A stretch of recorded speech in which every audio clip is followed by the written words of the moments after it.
Saya Deni Lestari, BPBD Kabupaten Wonosobo. Perkenalkan, saya nama Suparman Sajari, Kepala Bidang Logistik BPBD Kabupaten Boyolali, aplikasi lokal untuk pengelolaan logistik tanggungan bencana di BPBD Kabupaten Kota Provinsi Jawa Timur. Aplikasi ini bermanfaat dan memudahkan pengelolaan logistik dari proses penerimaan, pencatatan, pendistribusian, pemberian informasi dan monitoring yang menyajikan data secara aktual, cepat, dan mudah diakses.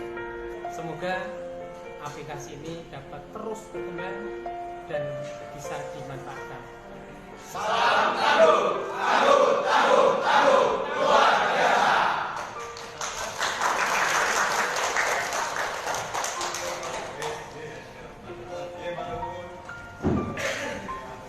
Terima kasih kehadirannya. Hati-hati di jalan, sampai jumpa di lain kesempatan.